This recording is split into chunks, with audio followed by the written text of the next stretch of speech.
the theme for today is a new way of being for collective transformation, strengthening the spiritual foundation for a loving world.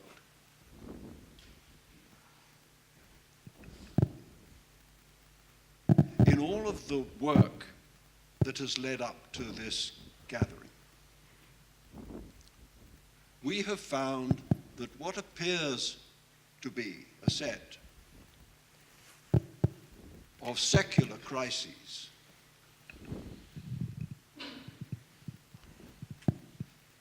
I'm being told you can't hear me. Can you hear me? No. Aaron, I tell you what, I have quite a loud voice, so I'm going to put the microphone down because I think it's better that I just speak to you.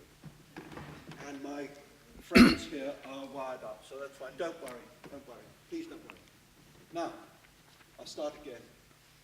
What we have found in coming to this gathering, in all the work that we have done together, is that what appears to be a secular crisis, at the root of that is a spiritual question. How shall we be? We needs must strengthen our spiritual foundation, and not from piety, but from necessity, work towards a deep spiritual foundation for a loving world. I am honored to have with me this morning 4 people: Hrund, Gunnsteinsdottir. I love that Icelandic dottir. I'm Lucifer. Steve Killelea, Mike Hardy, and Vladimir Yakunin. Each one of these people has faced the need for transformation in their lives. And although I'm going to tell you something about who they are and what they do, that's not really what I want them to tell us about. I want them to share with us what that transformation was, how it felt, what got in the way, where there were doubts, so that we, small people, can somehow find the courage to follow the kind of path that they have led towards. I am so mic'd up now. I feel the whole of Reykjavik will be able to hear me. I'm going to rely on my own voice for the time being. So let me introduce my friends to you. Hrund. Hrund was working with the United Nations in a permanent position. But she began to feel discomforted by the bureaucracy that surrounded her. She sometimes felt that it got in the way of the people it was intended to serve. She was burnt out. She was questioning her own work-life balance. So she changed course. And in working for change, she wanted to be able to foster creative mindsets and originality of thought. She wanted to be able to inspire people from the inside out. And she designed a university program based upon these ideas. And later, from the experience of these educational modules, she made a documentary film that would further explore these ideas in a global context. With a friend, she produced the film. It's inside, and it means, well, it means inside, but I mean it means the sea within. I saw the premiere of it last year in the big cinema, and it's wonderful, and you should see it. It explores our ability to be creative, compassionate, and connected. It explores our intuitive capacity, and I'm hoping Hrund will say something about that when she speaks. Awe and wonderment were in the film. Hrund has been honored internationally and in her own country, and she now chairs the Technology Development Fund.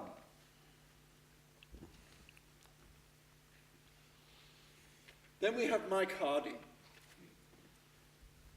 Mike is a professor, a distinguished professor from Coventry University in the UK, where he heads the Centre for Trust, Peace and Social Relations, and he directs the Rising Global Peace Forum. By discipline, bless him, he is an economist. And once he was a Fulbright scholar in America. But at some point in his life, he changed from economics to peace and dialogue. Perhaps a few more economists might follow that change. And I'm hoping he'll tell us why that happened. In addition to his 2 spells in university, Mike has worked for the UK government, the British Council, and UNESCO. He has twice been honoured in his own country. Once with an OBE for his work in the Middle East, and then as a Companion of Honour of St. Michael and St. George. This is a very distinguished honour, and it was awarded for his work in intercultural dialogue. He's the author, of course, of many books, and his most recent prize-winning volume on Muslim identity in Europe, very relevant from this lovely blessing we have had this morning, has a rather a long title, but I'll give it to you. Muslim Identity in a Turbulent Age, Islamic Extremism and Western Islamophobia. Steve is an entrepreneur from Australia. Since 2014, I have come to know Steve quite well. He is delightful and compelling as a companion. He is determined and full of a kind of raw energy.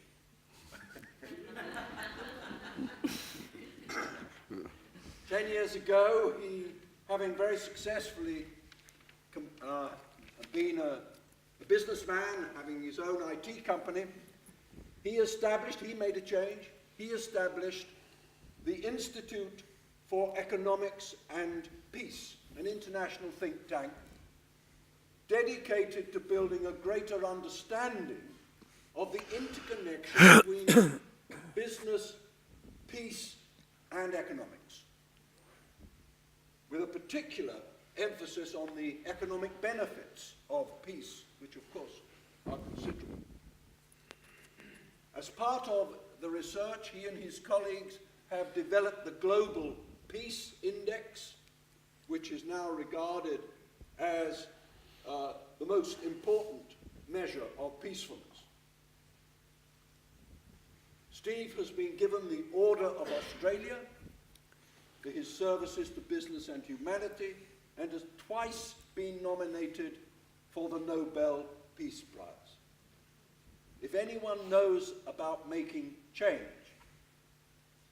Steve does. And finally, Vladimir. About 2 weeks ago, I spoke to Vladimir for the first time as a Skype call. We'd not met before, but the conversation was for me very moving. He and I are of the same generation. He could be my younger brother.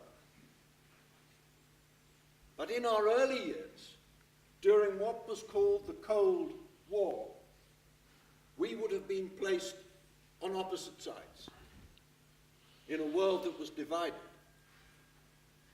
But here we are, on the same side, sharing the same platform,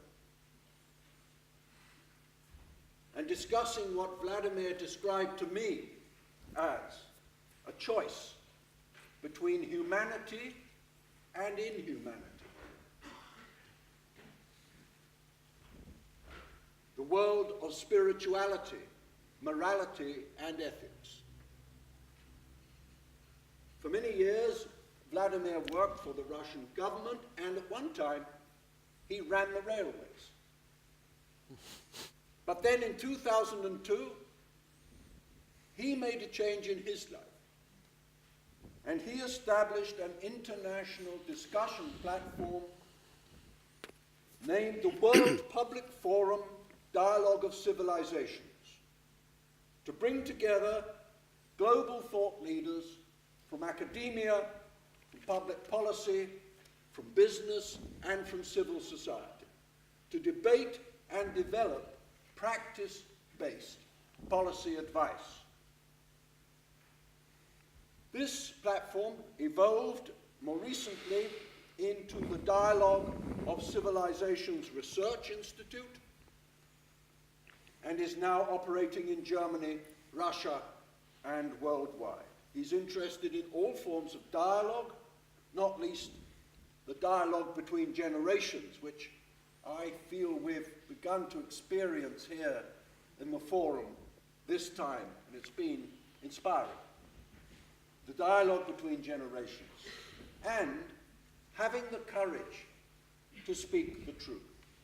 So these are our four panelists, and I am going to stop talking and ask Hrund to begin. I have asked each of my speakers to keep within the 8 to 10 minutes if they can, because this time we hope we're going to have enough time for you to ask some questions. Hrund, please. Thank you very much, and thank you, David, for this generous introduction. I'm honored to be here. I'm honored to be on a panel with you all. And it's been a great forum so far. And thank you for the performance just now. It was really amazing. I was just sitting there and I was feeling a little bit stressed about coming up on the stage. And as I was chatting with you or singing with you, I all of a sudden panicked that somebody had turned on my microphone. But they didn't, so I was glad, but I enjoyed the singing. So good morning, everyone. David gave you an insight into my story. So basically, before turning 29, I had an amazing CV. My resume was amazing. I'd worked as a journalist. I had been the head of one of the UN agencies rebuilding Kosovo after the war. And I had been offered a permanent position with the United Nations, which was my dream job, basically. So from Kosovo, I moved to Geneva to settle into my career. And I could see my life, just lined out ahead of me. And I had calculated, because when I came to Geneva, I felt like, this is amazing. I have this awesome position. I could feel from my conversations with people around me that I was really a lucky woman to be in this position. And when I was offered this job in Kosovo, I asked my colleagues who were older and more experienced, should I take on this job? Because, to be honest, even though I've dreamt about this, it scares the shit out of me, because they've offered me a job in the statistical division with the UN, and I'm not a statistical person. So the UN is all about exploring and knowing the different facets of the organization, which is fine and well. But while I was living in Geneva, I began to feel confined, more and more confined. So this is a very hierarchical organization full of bureaucracy, and as David explained, I literally felt like we were serving a system instead of the system serving people and the planet. And because I want to talk about intuition, I want to share with you that while I was doing my work during the day, I kept thinking about what I wanted to do when I would retire. So I had calculated that I could retire at the age of 52 or 55 because I was so young when I started.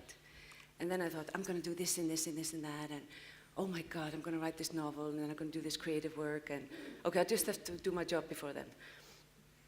But then, as intuition goes, and I later realized, before I turned 30, I went through the experience of being this disconnected from my work. I had experienced a lot of things in Kosovo, as you can imagine, being the head of an agency, 27, turning 28. I worked very closely with the people who had suffered the pains of war. And I had no way of knowing how to distinguish the line between me and other people. So other people's pain became my pain. And my the role that I felt I had to serve was to be there for them and always be the strongest one and always work the longest hours. And I had no sense of that kind of balance that you need to have, recharging your batteries and getting nourishment from somewhere else. So to cut a long story short, before I turned 30, I hit a wall, basically. I think it's called burnout today. But for me, it was just hitting a wall. I just smashed on the ground.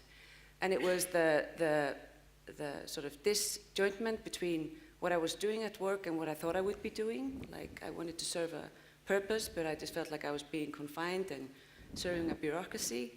My personal life took a turn, and it really hit me hard. And then my body just started to complain, and I had to take a year just to rebuild myself physically. So going through all this experience really forced me to think what I was doing with my life and where I was heading. And I really had to look deep down inside, and I had to learn the skills of existing in a rounded way. So to put it in short, what I realized during this time was that I am made up of two rhythms. It makes perfect sense to me. I don't know if it does to you.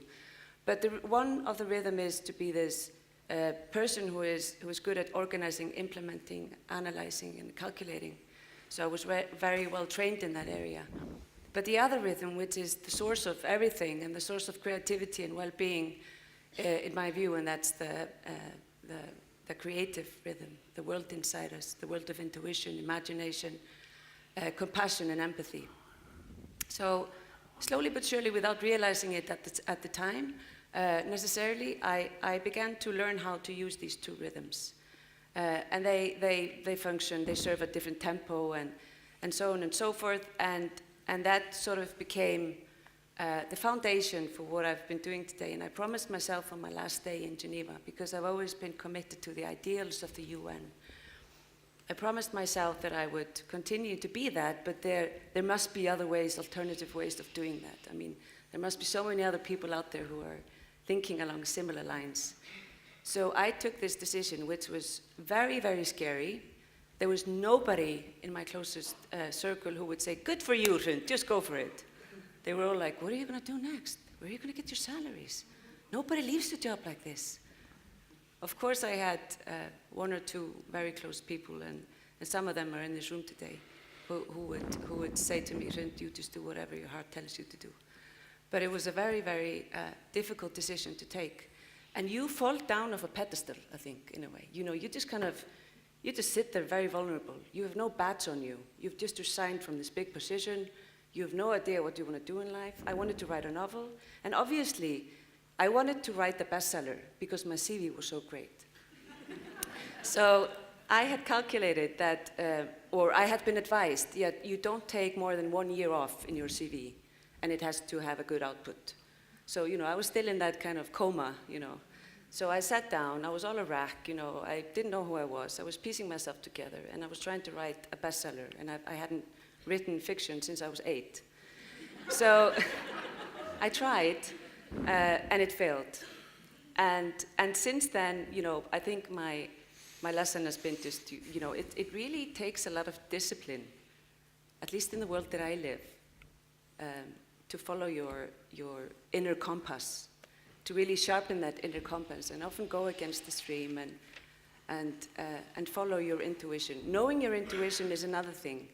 And just maybe to spark some ideas, I mean, 99% of everything we do, say, think, and decide is not part of our very conscious mind. So it's part of the world inside us. And for me, as we live at a time where the world is changing faster than ever before, the changes that we're going through have been called the fourth industrial revolution, partly because of the huge technological changes that are taking place and because of globalization and political polarization. There has never been a greater need to know the world inside us, because humanity is simply at risk, and we can talk about that more later, but I think we are all kind of on the same page regarding that. 8 minutes so far? Thank you. Yeah, thank you very much.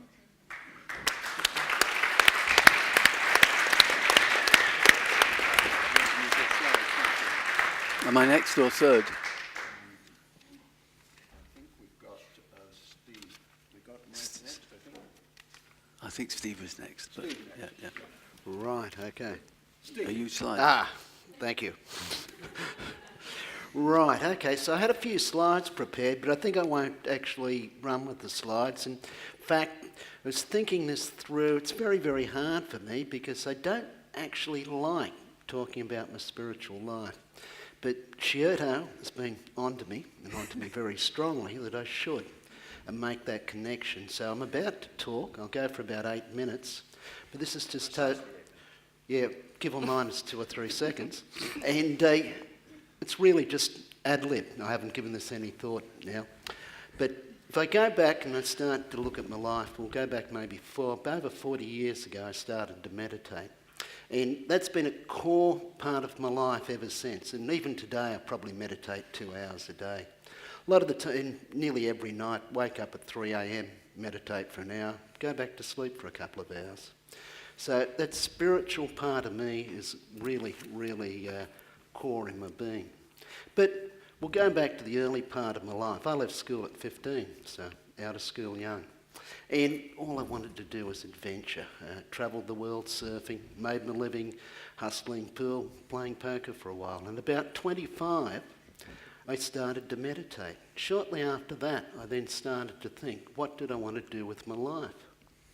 And that was quite a profound experience, and it came out of the meditation. Didn't really come out of my conscious mind. And as I looked at it and thought about it, there were 3 different things I could do.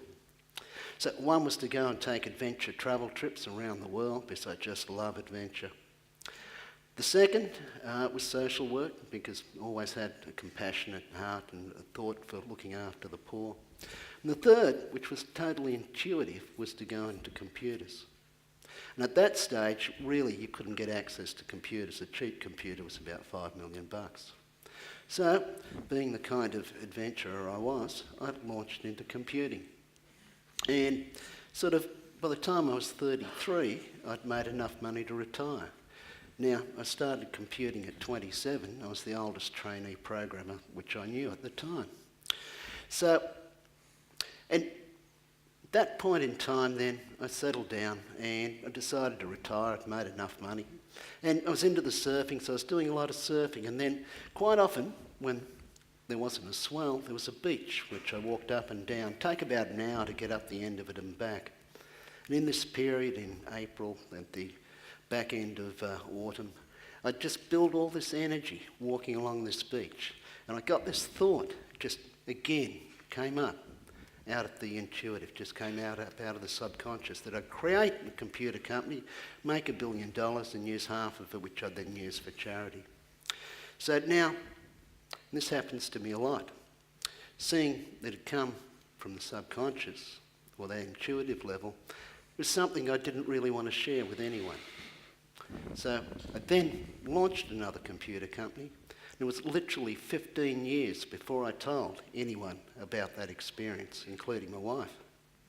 So there's a lot which I think, which when comes from the subconscious, it's things which we don't necessarily really want to share. And that's why you'll find in a lot of the Eastern religions with a spiritual experience and such, they don't talk about them. because there's something about as you bring it into the conscious mind, actually starts to smash the fabric of it. So that's one of the learnings of my life.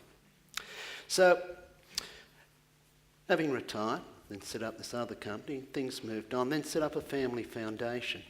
That was got involved in developmental aid 27 years ago. Since then, that foundation's probably done over 120 projects in the developing world. And the number of people we've helped now is about 2.6 million people. So that's direct beneficiaries. And that's not a marketing number, that's a real number. So, and out of that again, it just retired from being CEO of the second company I'd set up with nothing I really thought I was going to do. And then one day I was walking through the Congo, northeast Kivu to be precise, and it's one of the more violent places in the world. Because the charity is to work with the poorest of the poor, so I spent a lot of time in war zones, near post war zones and such. And I started to think, what are the most peaceful nations in the world? And what could I learn from them? Searched the internet and couldn't find anything. And that's how the Global Peace Index came about. Profound question. It's a simple businessman, like myself, can be walking through Africa and wonder what are the most peaceful nations in the world, and it hasn't been done. How much do we know about peace? But that's a separate story. That's a separate story. So for me, my life is one which has just happened to me, okay? I don't really plan anything. As I stand here at the moment, I don't actually have lists which I use to organise. So I chair the charitable foundation, it's a developmental thing. I run the Institute for Economics and Peace. I've got a venture capital company, chair a publicly listed IT company, and got a string of other things which I'm involved in as well. And none of it I actually don't even think about, nor do I really plan anything. It just naturally happens. And I think that can come about through actually stilling the mind. Because if we think, and I'll be finished in 2 minutes, but if we think, because I know David will cut me off if I go too long. In fact, he might even slap my wrist. But if I think about the nature of the human mind. So we're sitting here, we're all talking, and I can only speak in one thing at a time. And that's because the cognizant mind is single-streamed. And that actually creates the concept of a narrative. And when we think, our mind thinks on a single stream. But if we think about reality, it's actually this thing which is happening with hundreds of thousands of things, billions of things, happening simultaneously all the time.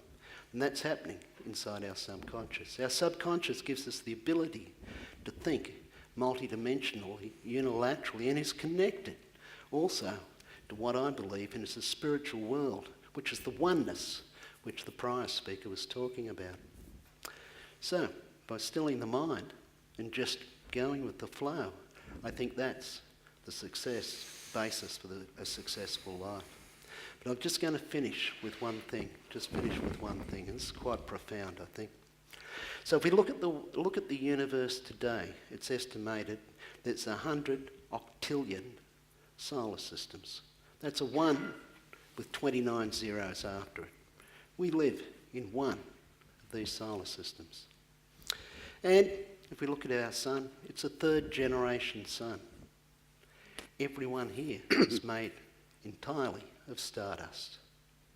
Now, can you think of anything more violent than a solar system exploding? Think of our sun exploding. What's more violent than that? And we're the product of a third generation solar system. In fact, if you look at the water on the planet, it actually didn't originate here. It arrived by meteorites bombarding the planet for over 1 billion years. And that's where we've got our water from. And if we look at life on the world today, all life, or all sentient beings anyway, exist through having to eat some other living creature. What is more violent than that? Now, that poses a very, very fundamental question, which I'm not going to answer. Why does peace exist? Thank you, Steve, very much.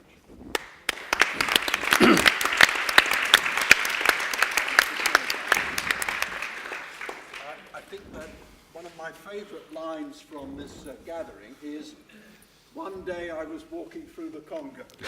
Yeah. I think only Steve would say that. One day I was walking through the Congo. Yeah, okay. Now, we're passing on to Mike, and I know that the technical people may be... I'm not going to use the slides now. Yeah. So it's fine. Crisis over. But I am going to stand up, if I may, because we need some more energy in the room. This is a great privilege to join you, and thank you, David, for facilitating and asking what is a very self-indulgent moment, allowing one to speak about oneself. But I'm going to start with an us moment. Then I'm going to focus on I, and then I'm going to return to us, if I may, if that's okay. And I've been inspired by my two colleagues here, so I'm not going to use slides or pictures. I just want to share with you, as David asked me to, what happened to Mike that transformed him from where he was when I was 8 years old to where I am now. And I'm still learning and still forming. I'm in my most important formative stage of my life. And as you can see, I've been around a bit.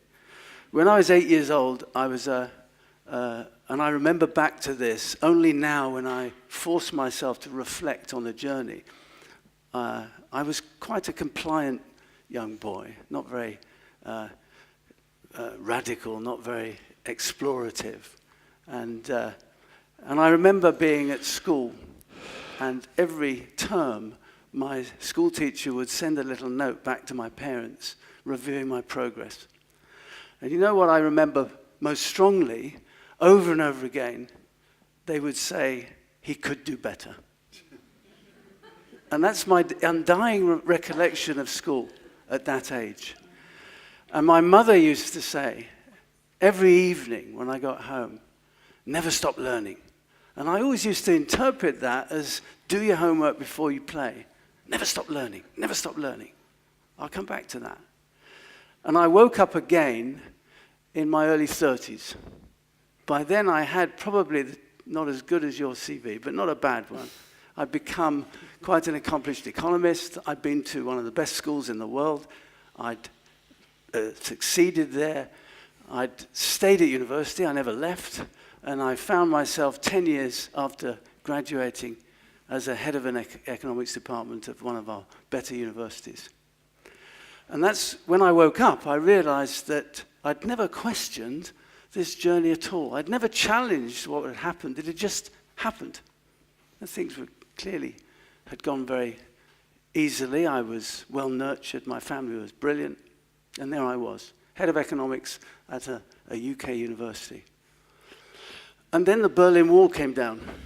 I'm looking at Vladimir here. And there's a big moment that happened. And the British government, for political reasons more than altruistic reasons, decided to mobilize some of its talent, and I use that reservedly, and send advisors into the eastern part of Europe and into the Soviet Union to help the transition that was inevitable following the big changes that were taking place in Perestroika and Glasnost.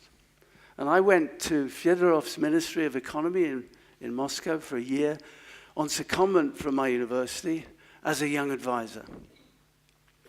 I'd had no worldly experience at all.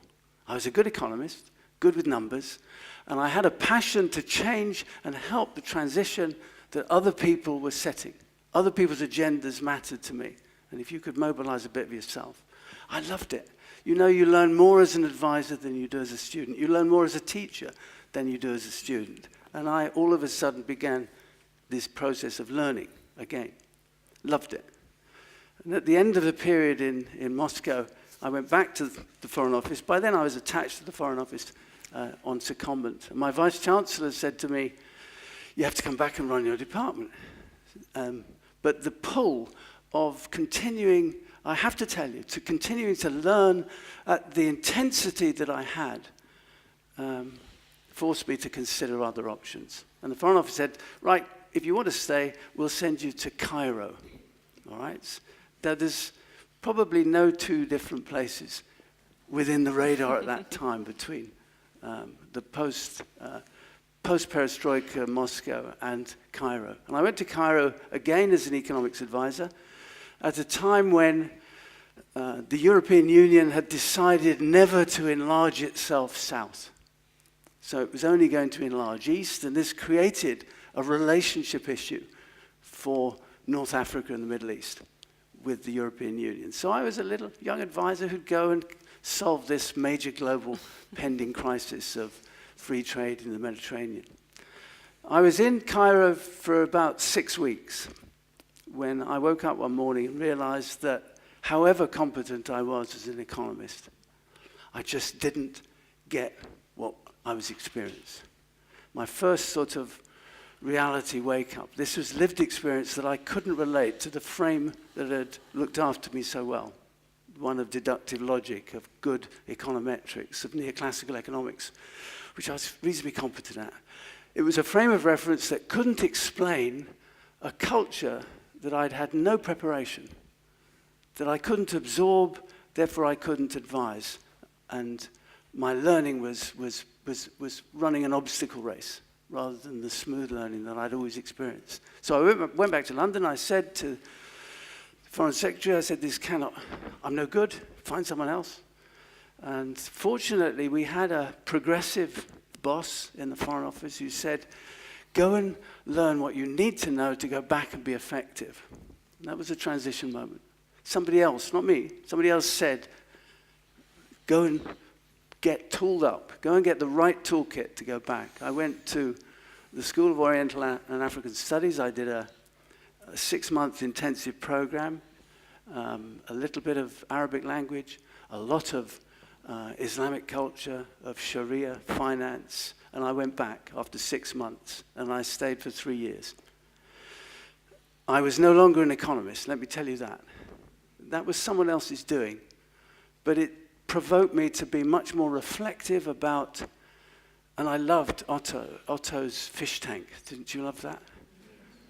It I just thought, this is what happened to me wasn't that I was able to react as a fish. I wanted to change the tank. So I found myself in a different tank, and it was one that was said that the single most important threat in the world to the peace in my community, to the prosperity and sanctity of my family, to the protection of my friends, was whether or not, as humanity, we could relate one to another without kicking each other. How could we cope with the difference that I'd experienced when I first arrived? I went from Cairo to Palestine because by then I was really focused on whether we could add value by helping create opportunities for dialogue. I'm talking to people who are well on board here and far better than I. We have a common purpose which drives what we do. And that's come in my life almost by serendipity or by accident. In Palestine, I was working as an advisor within President Arafat's Ramallah bunker. This is like no other library you could imagine for learning. And from there, I went to East Asia, to Jakarta, where I spent 4 years as a diplomat, working on dialogue between different cultures, different civilizations. And then I came back to the UK. By now, you can imagine you're charged up. You're really wanting to do something. And by then, you were reasonably senior, you were quite experienced, and I felt an obligation to think about leadership, how I could encourage and multiply and expand other people, not only to experience what I did, but to take what I did and do it better, build things that were much more sustainable, much more powerful in impact. And I had a real struggle because being a senior civil servant in Whitehall, trying to pull those levers is hugely difficult. Working from within government is very hard. That's not to say that government isn't a place that should work at these things. It's just very hard within government. So I left government. I resigned and I found sanctuary back in the university system. And now, I am a leader, but I tell you this, I'm very influenced by a very good friend of mine, Georgia Sorensen, who's a leadership scholar, when you analyze how you make a difference, how you take the transition that you went through and pass it on. And I believe very strongly in this concept of invisible leadership. You come to my center and you're all welcome. You won't find a director who tells people what to do.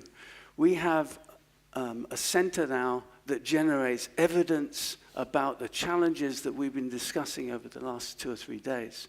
Evidence about people's motivation for migration, people's motivation for taking up arms, evidence about vulnerability. And we do so driven by a common purpose. And the common purpose is just a real clarity about the values that we have. I was very much taken by the values-led education discussion, very much taken by the way in which we bring all our values into every conversation over these few days. When I recruited the teams at Coventry, the investment I got was huge. We moved from 8 or 9 academics to 70 in 3 years. So my team now is 70 strong.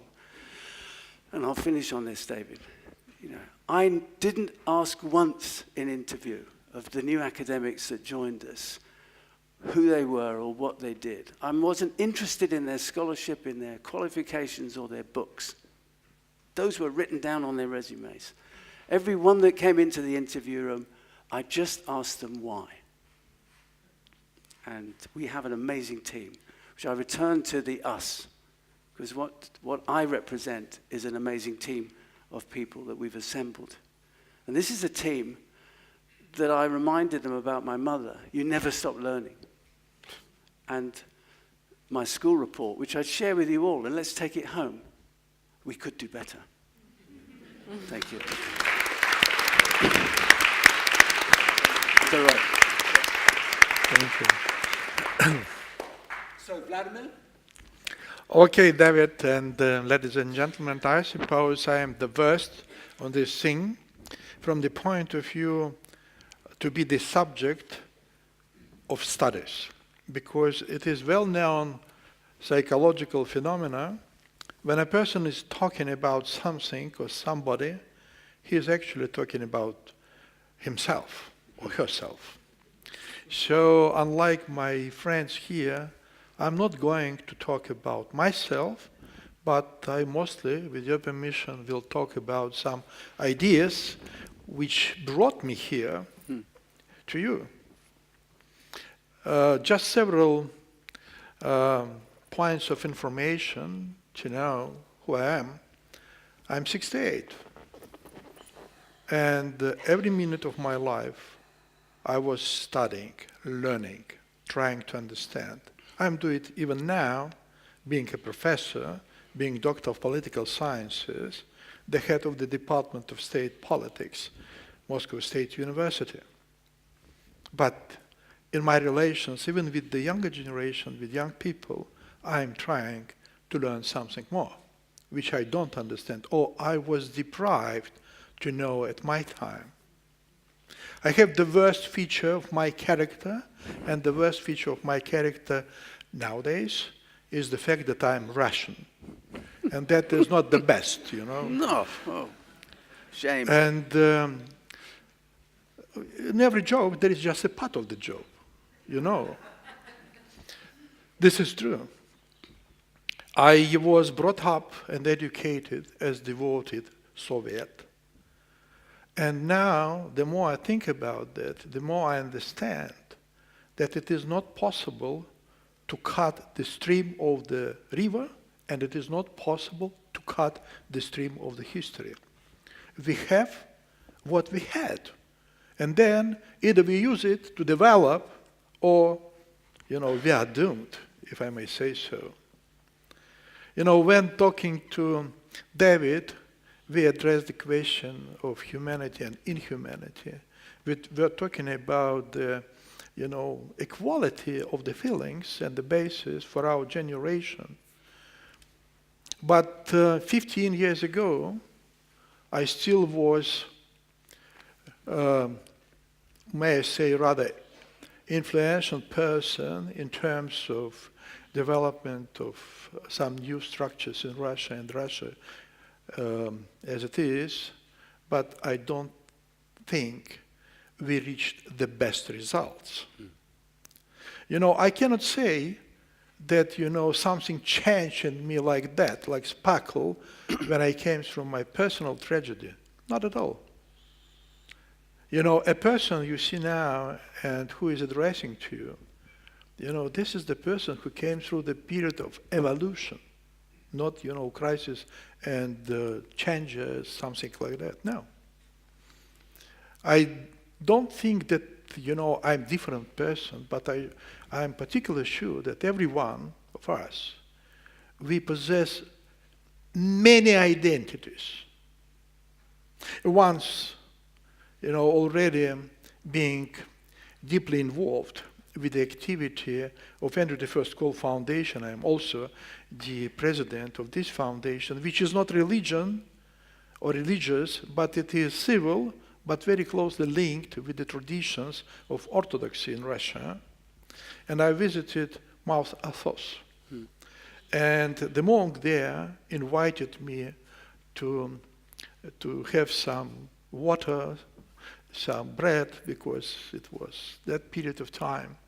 And he shown to me pictures of the testimony on the walls, like 24 sins which people are, well, they are committing during their life.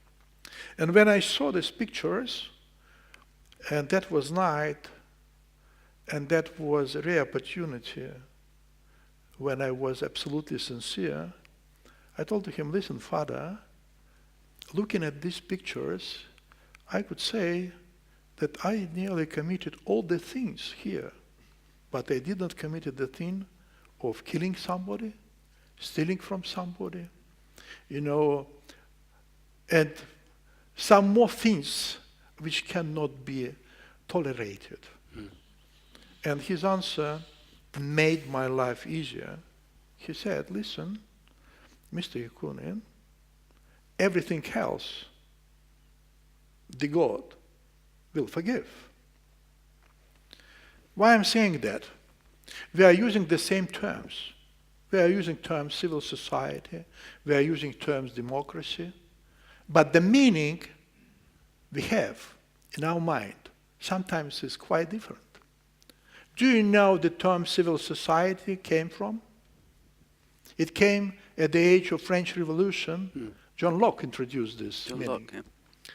And of course we know, but not many, that the meaning of civil society at that time was the society of the owners instead of those who were selling the labor. Owners. Does it mean that the civil society today has the same meaning? We are forgetting about that, but the substance is still there. 15 years ago, still being a civil servant, and you know, I graduated as a rocketry engineer. Then I used to be not only civil servant, but I spent more than 22 years in intelligence. And that is also some kind of education, if you know what I mean. At that time, I already learned that we know very little about world physical or material, and we do not know anything about metaphysical world. When we are talking about spirituality, when we are talking about morality, when we are talking about values, we are talking about substances which distinguish human being from the living nature. Though we are ourselves part of the nature. So when we are talking about values, we are talking about old years.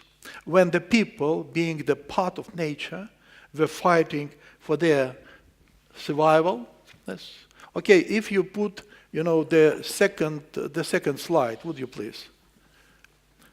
Okay. Okay, this is okay. I have a lot of interest still. I'm interested in economy. This is Mike to you.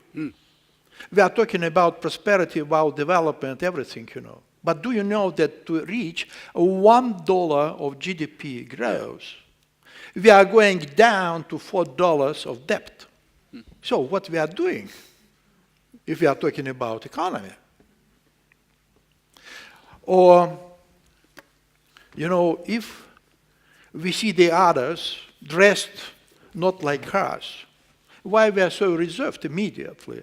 Why we see he is different, and we are taught nowadays, well, he possibly can be an enemy. Not the reason to have a dialogue, but the reason to be restricted and to be afraid and aggressive. So 15 years ago, then retired Prime Minister of India, Gujarat, Indian futurist Jagdish Kapoor now passed away, myself and some other people, we decided that enough is enough. We would like to introduce something new, another paradigm of development. And this paradigm is dialogue of civilization paradigm. And it is, of course, not less difficult than what you are doing here. And it is not for the small community, 100, 200, 300 people, to change the world. The system can be challenged only by the system. I'm talking that as professional. So our idea is to collaborate, to cooperate, to create the system of humanity, because nowadays we observe some new type of barbarism, because, scientifically developed nations, technically very much forceful nations, they are bringing up their kids in complete gatherism, individualism. It is not, communist terminology, collectivism. Fukuyama used this in his work. We were fighting, or our predecessors were fighting to survive. Because of that, they should be together. Families should be created. Tribes should be organized. Then it is future kids. They were sustainable to develop the future, protecting the kids, protecting the lands, etc. So this is basic values. And then other values were developed through the course of development of the society, democracy, right for free speeches, etc. Here could be changes, differences, deviations. But, we all, look at this. I like that very much. It is not academic. This is cartoon. This is old story. Let it be, beginning of 20th century. At my time, to get a good razor blade was a great gift. So at that time, somebody invented an automatic shaving machine. And it was so unbelievable that the people decided to give a Nobel Prize to the engineer. And then some person from the benchmark, bad one, asked an engineer, tell me please, how comes you have only one space for all the faces? Look at us, we're all different. How comes? And the answer, that is the motor of the development of the ideologies of nowadays everywhere. The answer was, you have different faces till the first shaving. After that, all of you will be the same. And this is also the motive to create the idea of dialogue instead of dialogue. Yes. I'm finishing. It is not possible always to tell everything one would like to tell. Maybe it's good. Very good, Vladimir.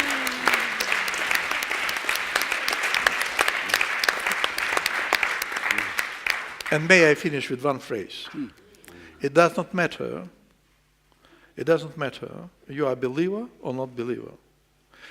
The difference of Russian language is that, when we use the same English words, the meaning is a little bit different. For example, we're using the word friendship. For Russian, that is nearly the same as old years love, without, any sexuality.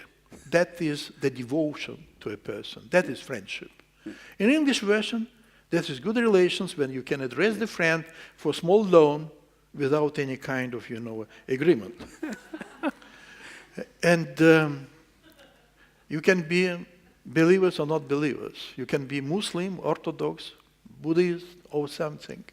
We're all different, but the only way to sustain this world, that is the very sad job, to bring people together, to have a dialogue instead of clash of civilizations.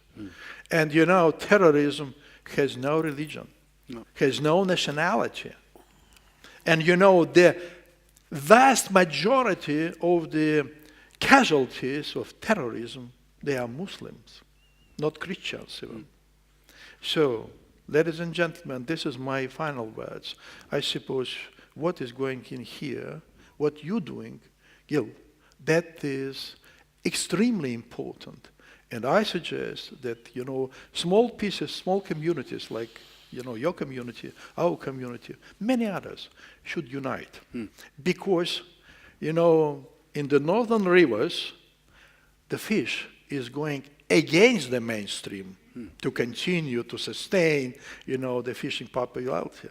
I suppose we have this kind of metaphoric understanding about, human society. If you are going with mainstream, possibly you are wrong. Thank you.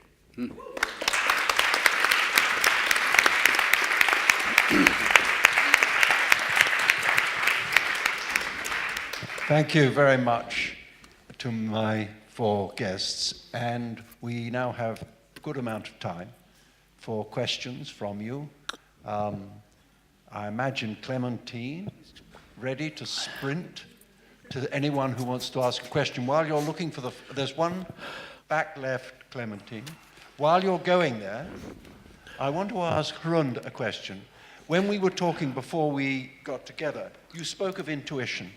Could you say a little bit more about the importance of intuition, please? Yeah, sure. Intuition is a huge thing. And maybe just to make the distinction at the start, because when we started doing the film Insight, which is the Icelandic word for intuition, in 2010, I spoke to many of my friends and colleagues who later became colleagues. I didn't know them when I approached them all the time in the beginning. And I realized that to many people, intuition is an irrational impulse. And I also started to realize that in many ways, I had been taught not to follow my intuition. So whenever you are, for example, learning at school, I think we all know this story, and particularly in universities, at a certain level where you repeat what others have said, you summarize it, you analyze it, but whatever you think about things, don't share it unless you've tested it with evidence or read it somewhere else. So that's the intuition that we should be aware of.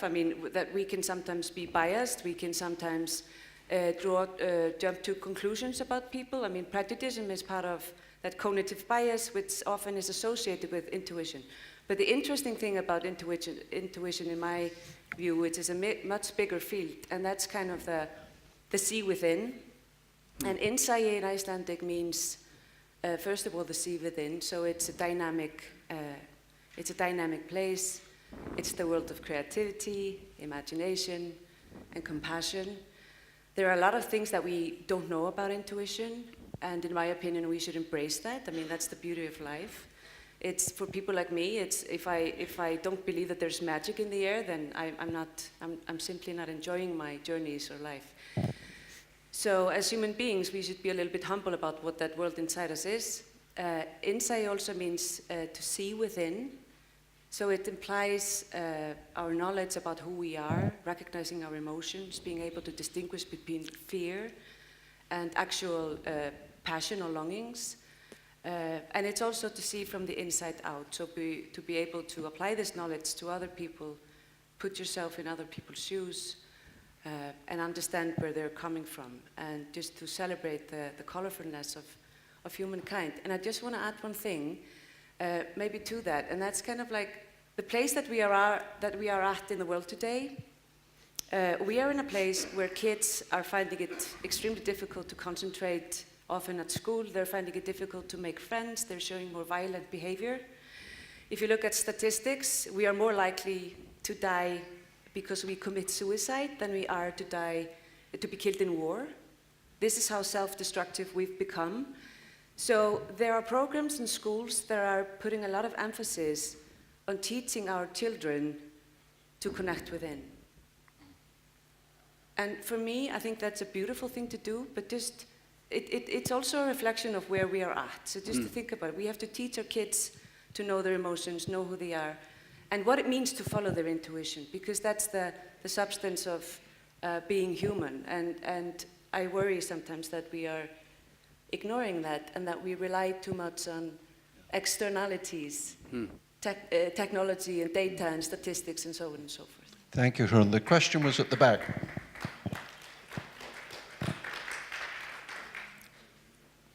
Question?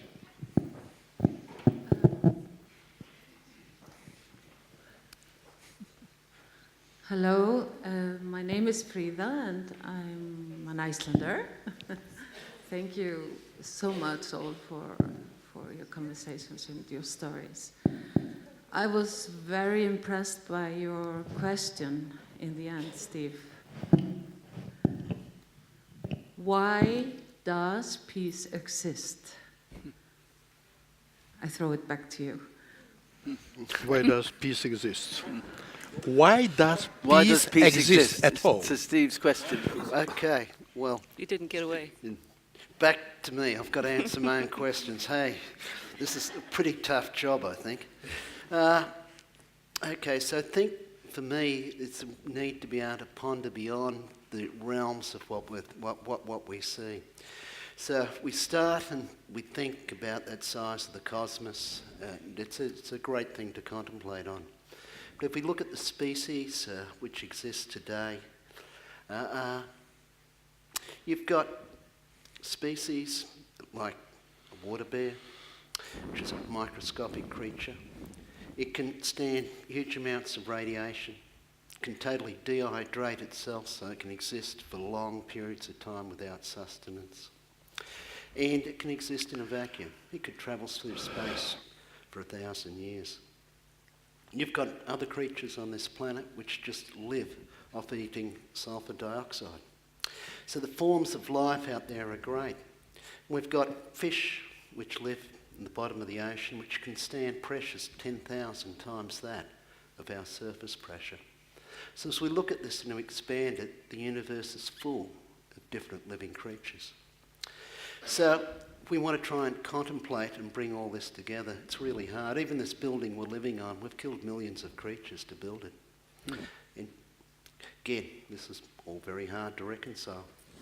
But if we come back, and quantum mechanics is much overused these days and quite often abused with a whole lot of simplicities. But there is a concept of a unified field theory, something which is beyond everything, which is intelligent. And that, if true, means it's through everything. It means even a rock has some form of consciousness, as well as the water I'm drinking. So if that is the case, there's a meaning and something beyond anything we can contemplate. And that belongs way beyond our conscious mind. And in our subconscious mind, we sometimes get glimpses of it. In our actual life, through spiritual practice, and I've had this in, let's say, meetings with people like the Dalai Lama, you can get a glimpse of it. And so it's the expression of that which creates peace. I was speaking at a conference up in Byron Bay, up in Australia, a couple of years back. And the speaker before me was the chief abbot from Namgyal Monastery, which is the Dalai Lama's monastery. And this guy's a highly spiritual guy. And I came in about 5 minutes before the back end of it just to check the room out. And I caught the last question. Some guy in the back of the room stands up and puts his hand up and he says, look, I'm just trying to understand what you're saying. You're saying everything's sort of imaginary? And the monk stood there. He stood there and he just transcended and said, "I certainly hope that you really are there." And so the essence of it, it's the essence of it. Because quantum mechanics, if you get right into it, everything is pretty much an illusion. And as we sit here, we've all got different values, and those different values create our reality, and they're our illusion. And the universe itself is created from something, and if it's created from one, then we're just its illusion. Thank you. I'm going to ask Mike to say something, and then we'll go on to the next question. So I suppose it's because I'm a really practical person, so I put the question in a different way. I think why peace exists is interesting, but when peace exists is real for me. And if we understood better when peace exists, and it's not often, I'm afraid. And I think my take on this is that we need to be really, really reflective of the sorts of conditions that we, with our ecosystem, with our relationship with nature, should create in order for peace to have a chance to exist. Because I don't think it's easy. I wake up this morning, to learn more about vulnerability in my own country. You know, the United Kingdom is a very sophisticated, wealthy country. This morning we have 3 million children below the poverty line without food. In 2015, the first year that the International Red Cross actually distributed food parcels in Britain. These are not conditions that lead to peacefulness of the kind we've been discussing. So when peace exists is a big question for us all to tackle. And if we find out when, let's capture it, put it in a bottle and move on. Mike, peace exists all the time and everywhere. It also doesn't exist. Yeah. It just depends on your lens and frame. It does, I agree. And frame to look at. So my life, I go through it and it's pretty damn peaceful, and so is everything around me. So this conference has basically been a highly peaceful conference. But we went to somewhere else. We can find the snippets we want. And the problem is we're looking at a dialogue, okay? We've got a narrative, and we each pick a narrative, and they're all compelling narratives. How do we actually pull back and see a picture? Because each narrative is like a pixel on a picture. Let's go to, I think we've got another question here.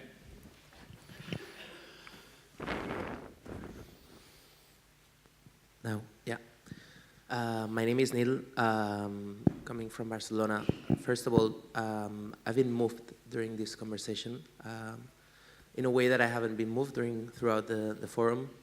As a young individual, I'm 27, I hold a question I want to send to you, and it's, what would you tell your 25, 27 young self? What would be the piece of advice that now at the point of your life where you are would feel relevant for that time? It's what advice would we have? What advice would we have if we were our young selves at 25 to 27? What would we give ourselves now? What perspective? Listen, there is a well-known work of one of the founder of contemporary economics, Mr. Keynes. In 1930, he wrote an article, small brochure, what would be the economic possibilities of our grandchildren.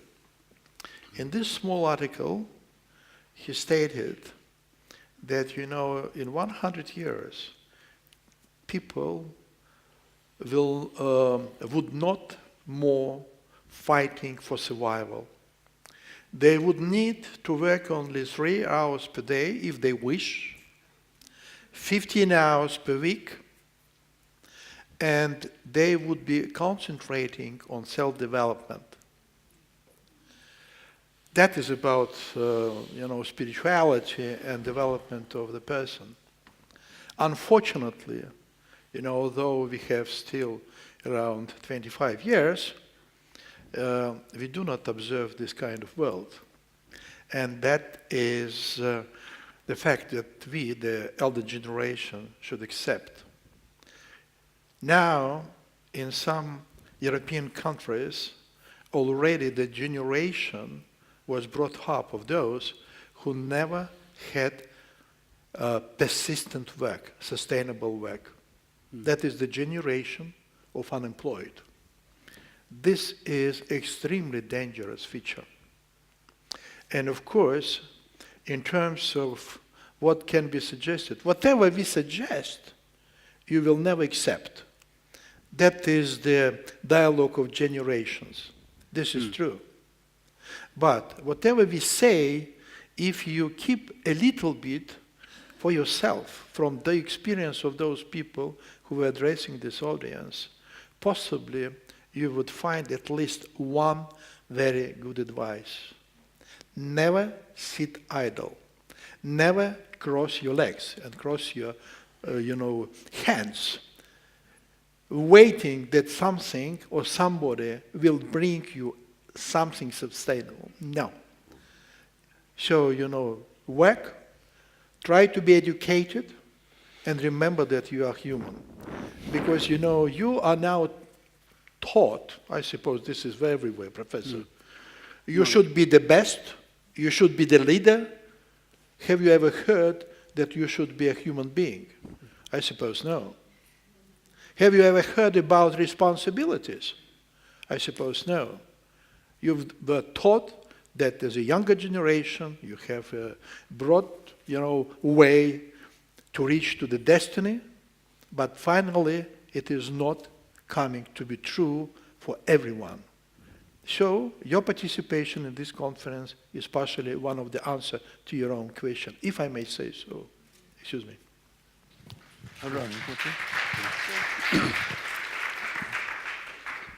Thank you for this wonderful question. It does take me back in time, and it takes me to a very plain, sincere place inside me. And I would encourage you to know the way your mind works, to listen to your inner voice, because we have this inner voice as our intuition. It never shouts, it never grabs us by the neck. It just speaks very subtly, and it doesn't demand that you listen. You just need to put an effort into listening to it. And in my experience, and I've worked with many, many people from different countries, different ages, this is the place that we come from that is the most genuine and authentic in us. It's the place where we need the most courage to speak up. So I would say, try to find the courage to listen to this inner voice, your intuition, however you sense it. Get the support to do it if you need to.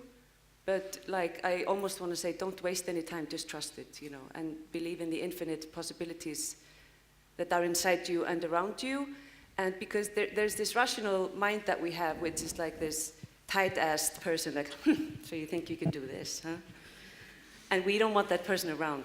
Sometimes it helps us, not to get hit by a car, but really be careful about how you listen to your own self-doubts, or, and we really don't have any time to lose, if we want to put that kind of light out there. We should just get down to it and support each other in doing that.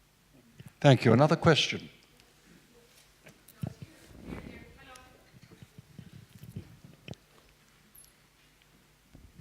Hello, my name is Marcel. I'm so happy to be here. It's a great panel and a great conference. I'm looking forward to find the trigger for change, because it seems to be that human only gain through pain in the past also.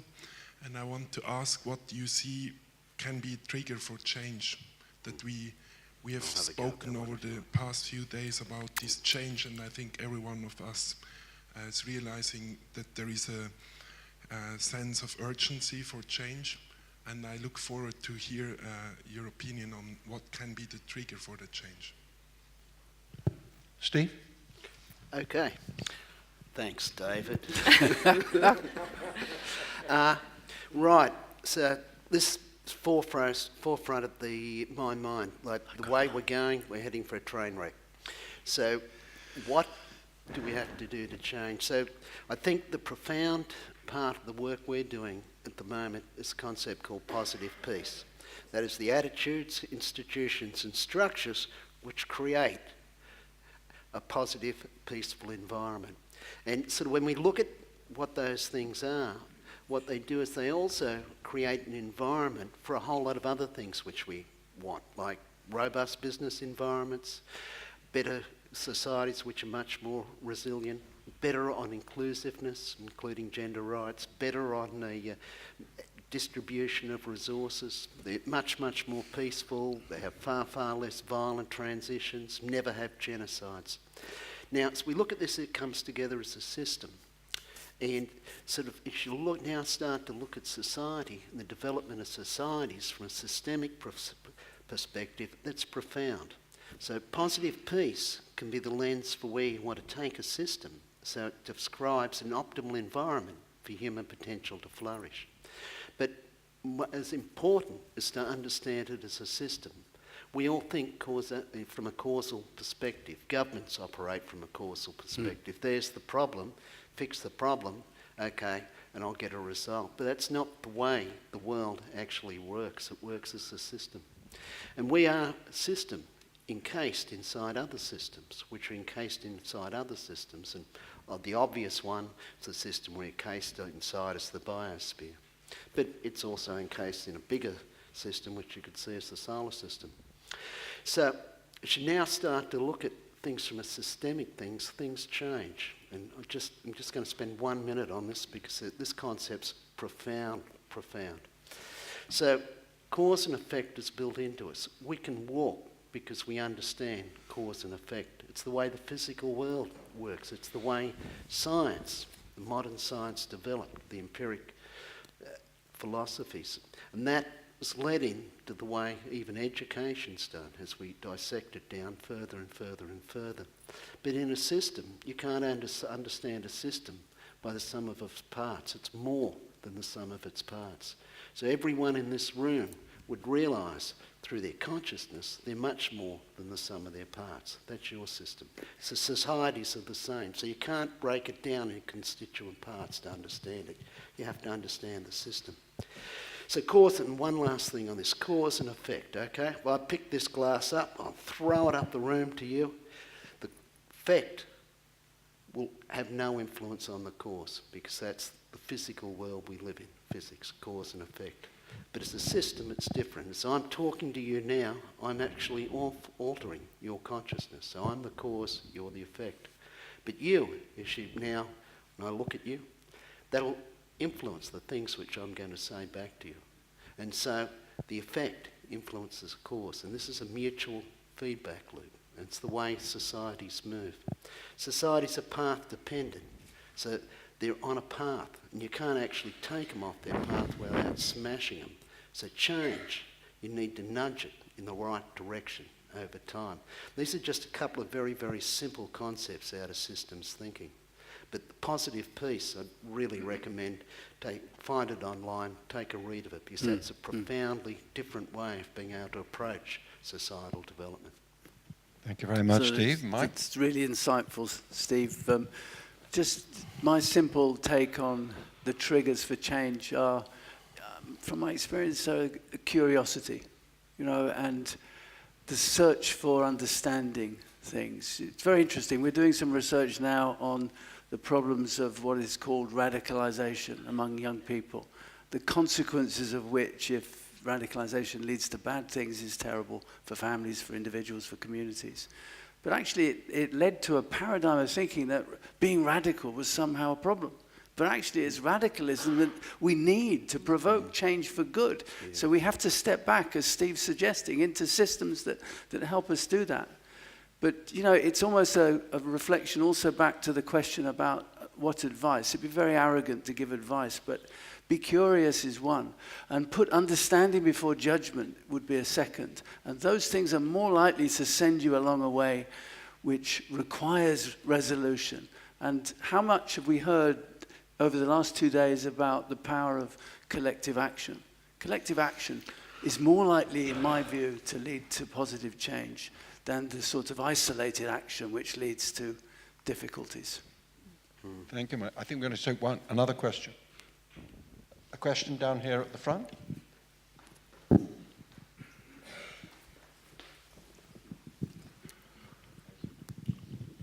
Well, first, thank you for a very inspiring panel. And since days, I guess myself and maybe many of us go with the question, building on collective action, how can the many inspiring issues that we heard in the past days become a more cohesive field of action, show a more cohesive paradigm? And I want to address the panel as a whole because this, for me, is a very suited panel given, you worked with the United Nations, and though you left, you always held high the idea that they, at their core, hold. You traveled and adventured the world and the Global Peace Index. You show up in Congo and in Iceland. You work on, on peace, trust, intercultural relations, and you on this civilizations, a dialogue of civilizations. So in a way, I feel the panel is very suited perhaps to explore with us and for us, or with us, the opportunity to move almost beyond dialogue. How do we create a higher level, a field of cohesion, through which the spirit of humanity can be collectively lifted in that very daring time? And I know this is an impossible question, and yet I dare to ask it because it's all about daring. Thank you. Very good question. That's a really good question, and I'm going to ask each of my guests to try and give an answer, and then regrettably we will have to come to an end of this session, but I'm going to ask each of them to try and answer that very, very good question. I would say, first of all, think about it in units, not as a global movement. I mean, it can be a global movement in the sense that we're all on the same ship, we all want to navigate the same way. And to some extent, it's about shifting the center of gravity in the way that we approach people on the planet. So there are so many beautiful examples out there. I mean, I would just want to mention one very concrete example. Enric Sala is an explorer in residence with the National Geographic Society. Many years ago, he was a professor at university in Spain. He's passionate about the ocean. He's a marine biologist. He was studying the ocean from academia, decided that he wanted to be in the ocean to know it better with all his senses, and built his intuition around it. Then he wanted to create reserves in the ocean, so like protected big areas in the ocean, and he wanted to preserve them and forbid people to fish there and do something harmful to it. And people would tell him, you can't do that, you can't change the world like this, but he did. So he created documentaries about his excursions. He engaged political leaders wherever they were relevant for his area. He even got Bush, to protect a big area in the ocean. And that's kind of like, for me, I was like, wow, that's really a major achievement. And he mobilized a lot of people, but what he did was that he framed it in a box. So there's a group of people who agree with you. They will come along. Just make sure that they're informed. There's a group of people who are in doubt. So, nourish them, give them information, get them on board. There's a group of people that are peacefully supportive to you. They will come along anyway. Then there's a group of people who don't believe in it, and they will never come along. Just leave them alone. Just leave them, And just go on that wonderful journey, and then some of them will wake up and be with you, and others won't. Because we are just a box of chocolate, humanity. And we just vary, and we have to accept that. So some people will never use the word spirituality or intuition, but they may live it at some point in their life, and that's fine. We don't all have to use the same terminology and do the same things, but to have that compass, to define it for you and your constituency, I would say the more of us that do that, it's going to lead to something magnificent. Thank you. Sure. I'll just be brief. Two contradictory things. The first is the concept of swarming. Okay, so if you think about bees, You think about locust swarming, almost impossible to stop them because there's so many individual creatures. So we as a movement, a global movement, act as a swarm. That gives each of us the ability to be able to do what we want, to be able to adapt to different situations and have more creative solutions come up. But you do need to define what that end point is. So swarm's the first thing. Second thing is pulling back, and now as we look at a planet which is interdependent, connected with each other, moving into the age of the Anthropocene. Global movements are needed, and we can draw on this from the rise of the international labour movement in the late 19th century. So how do we actually have a political movement which springs up and spans many, many different countries with a common overarching theme, much the way the labour movements did in the late 19th century?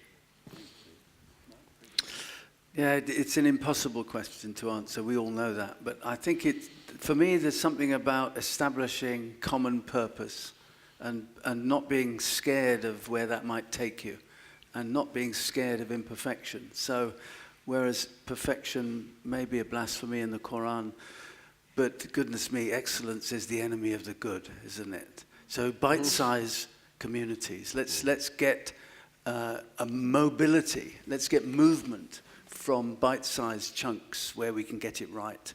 And then let's set role models free, and let's proselytize, and let's talk. And let's not expect to get there quickly and easily. Finally. Listen, this is very deep and comprehensive question, and I doubt that I can answer this question. But listen, several years ago, my 14 years grandson was talking to me. I was talking to him, and I addressing the question of family values. And I described what's going on in the societies, not only in the Western society, but even in Asian societies nowadays already. Yeah. And then I used the politological term atomization of the society.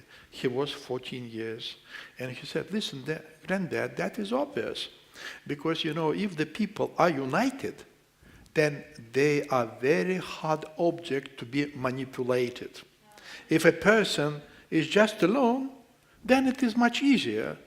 That was the, you know, the consideration of 14 years kid. And I suppose this is very essential. To my mind, the major aspect we should address here or anywhere, it is much easier to say than to do. You know, and I suppose we should concentrate on the consideration of the mass media position now.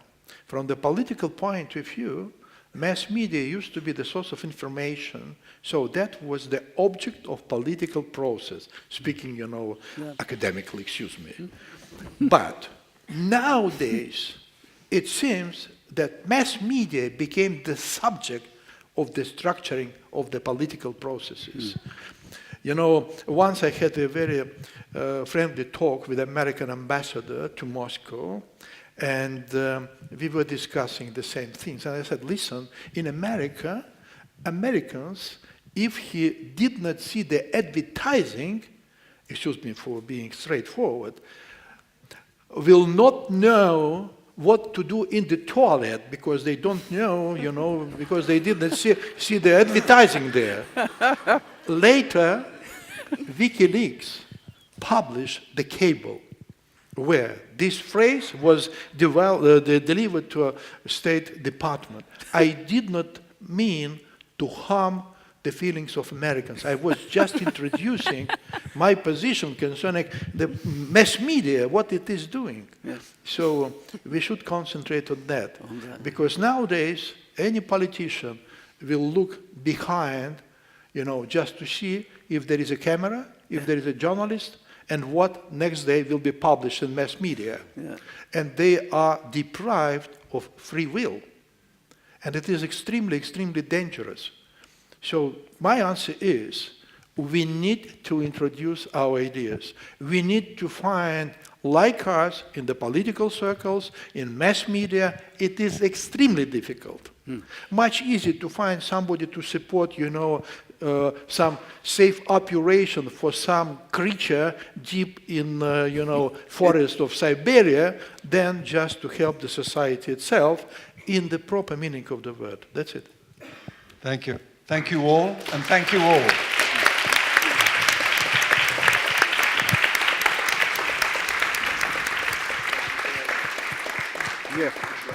Okay. So please, Okay, just for very good to your mention. information, Yeah. we're gonna be here at 11:35 for the last